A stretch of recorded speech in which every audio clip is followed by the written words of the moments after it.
Bonjour, je suis Jonathan, développeur Symfony. Aujourd'hui, nous allons voir comment mettre en place des messages flash avec Symfony.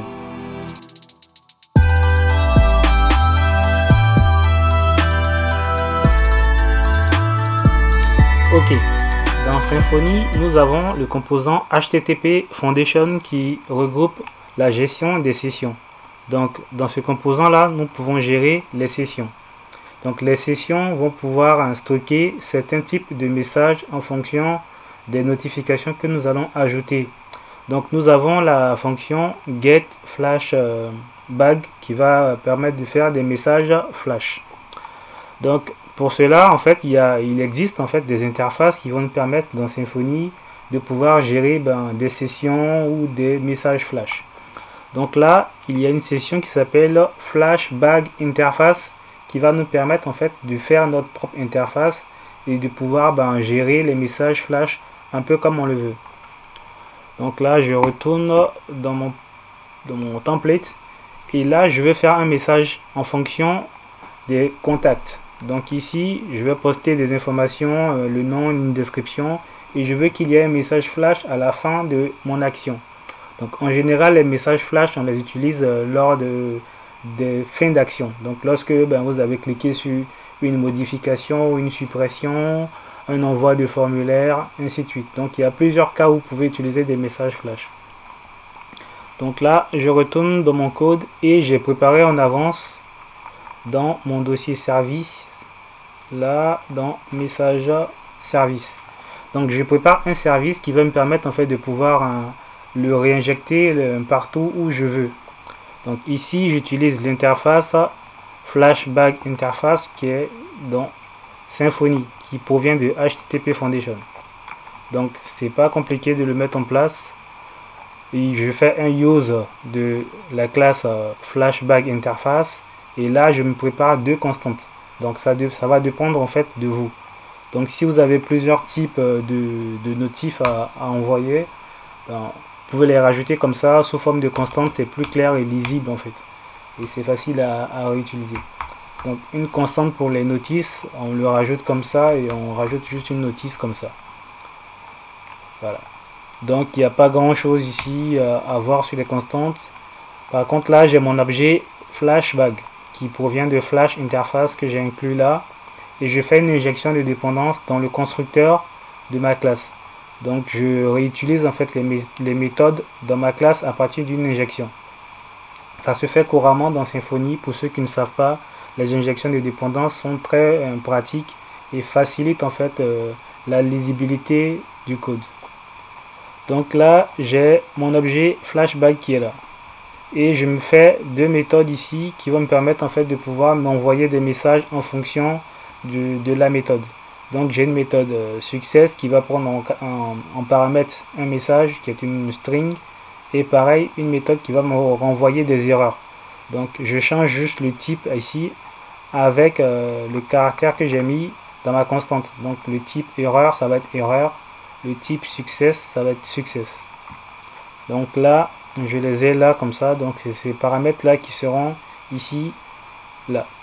Et ça, d'où ça provient?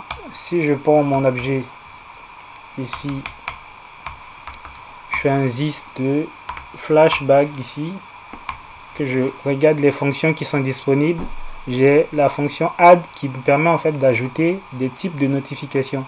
Donc là en paramètre je mets le type et le second paramètre je mets le message que je veux afficher. Après il y en a d'autres, il y a plein d'autres fonctionnalités, mais moi on va se contenter de la méthode add de FlashBag, comme ça. Donc c'est cette méthode là que je répète à chaque fois dans mes deux méthodes en fonction de mes actions.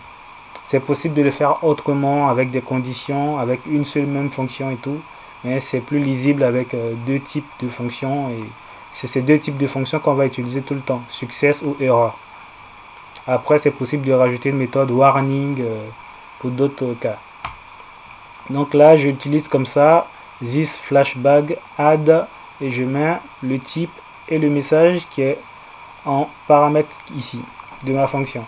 Donc j'ai deux fonctions, success et add erreur. Donc comment je vais les utiliser? Donc là, je retourne dans mon contrôleur. Donc dans le default contrôleur. Et je vais dans mon objet contact. Ici, dans la méthode contact. Donc dans la méthode contact, je fais une injection de dépendance.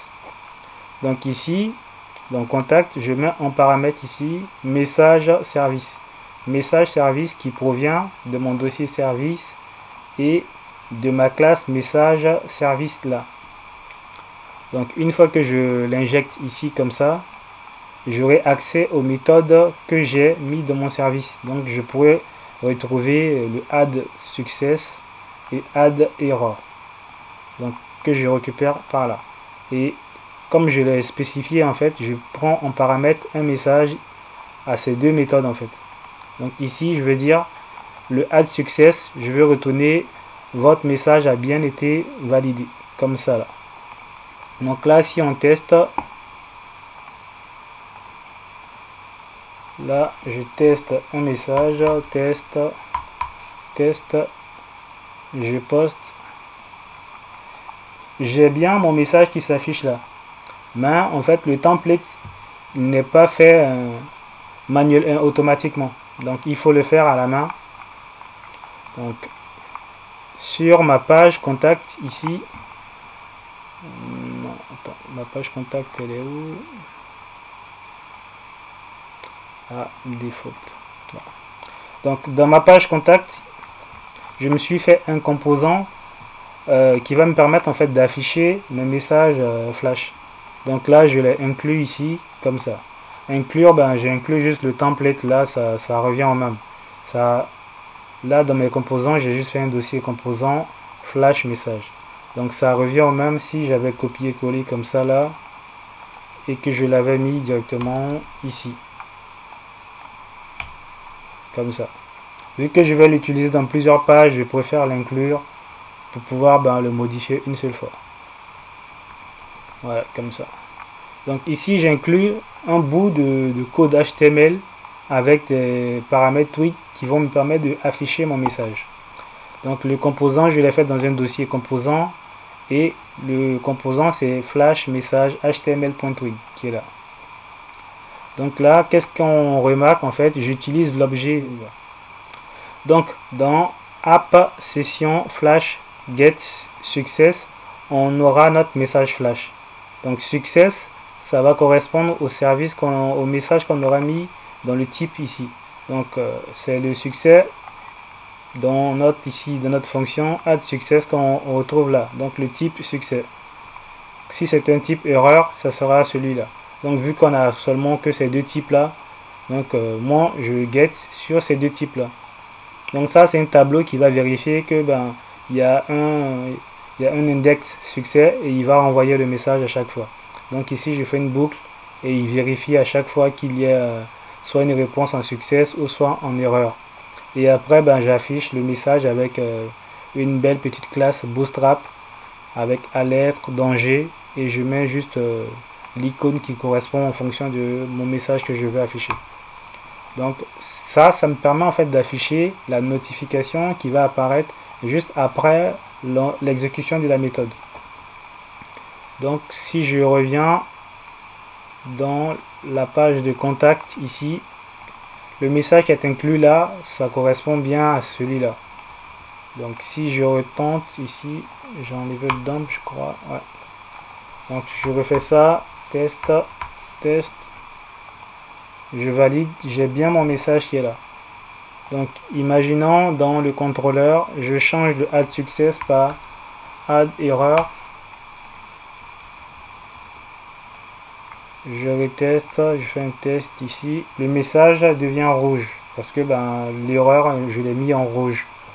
Donc voilà un peu comment afficher les différents types de messages, de flash messages en fonction des conditions que vous allez vouloir mettre en place dans vos contrôleurs ou dans votre logique. Donc c'est pas bien compliqué de le faire en fait, c'est vraiment simple. On a juste à injecter le message sous forme de service et l'utiliser comme ça. Après c'est possible aussi d'utiliser l'interface directement là comme ça, faire un flashback interface là. Comme ça, flashback interface et comme ça C'est possible en fait de faire ça aussi comme ça, au lieu de le faire dans un service. En fait, ça marche des deux méthodes. Donc ici, on va utiliser le add et on va préciser un type success comme ça. Et on précise le message comme ça ici.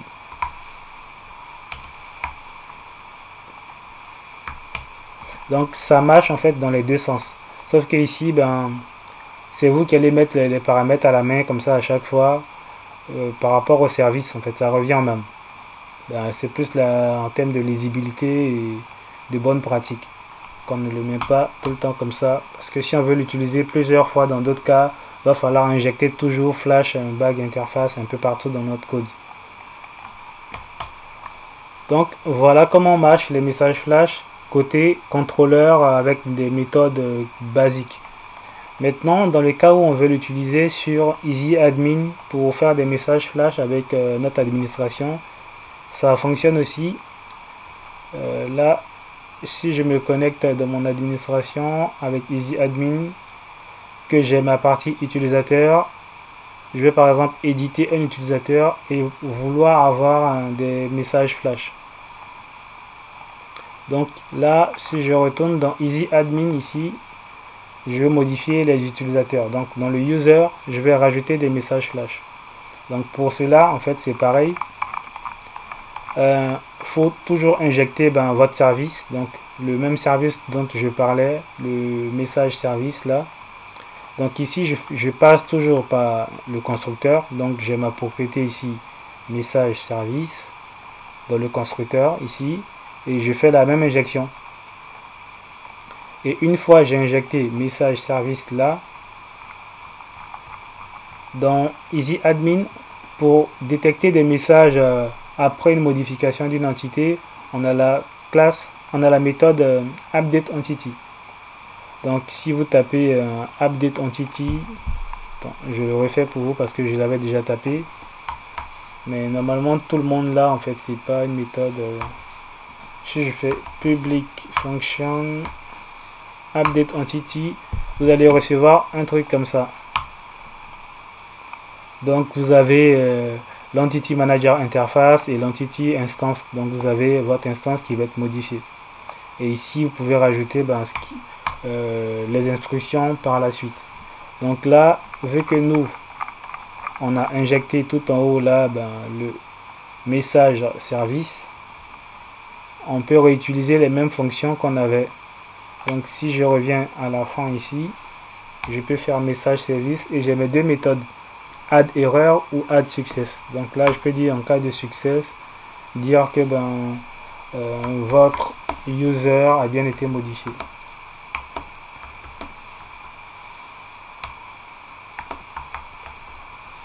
Comme ça.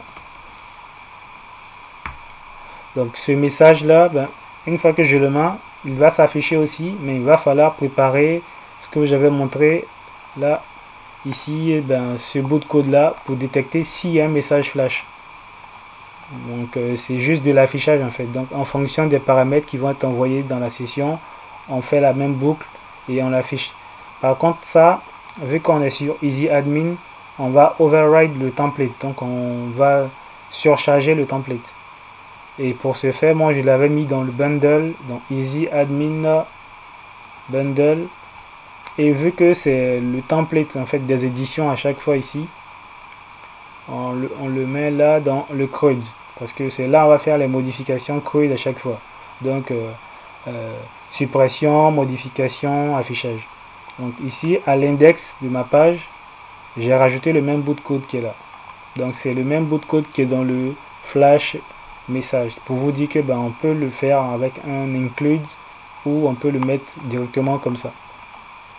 Donc c'est pareil, il va dans app, session, flashbag, get et il cherche la clé service et un success ou erreur, comme ça. Donc une fois que je fais ça, si je fais une modification ici, je retire ça, que je sauvegarde, j'ai bien ici le message qui s'affiche là. Donc voilà, c'est tout. Il n'y a pas grand chose sur les messages flash, c'est vraiment simple à utiliser. Donc il faut juste les mettre en pratique et tester sur plusieurs types de projets en fonction des cas. Donc c'est plus dans la logique que vous allez mettre en fait si vous allez afficher un message en succès ou en erreur. Donc là, faire si dans mon action tout s'est bien passé, ben j'affiche là un message de succès. Comme ça, on peut faire un add success. Sinon, dans le cas où tout n'a pas marché, ben on affiche une erreur, tout simplement. Donc là, je garde la même logique. Donc, ça va dépendre en fait des conditions, des structures que vous allez mettre en place pour afficher vos messages flash. Donc, pour l'utilisation, c'est vraiment très, très facile à mettre en place. Donc, voilà comment les messages flash fonctionnent. Donc, c'était un plaisir pour moi de vous montrer ça. Dans la suite, on va voir comment, après un envoi de mail, afficher le message flash et comment utiliser le composant mailer de Symfony. N'oubliez pas de vous abonner et de suivre les prochains tutos. Salut!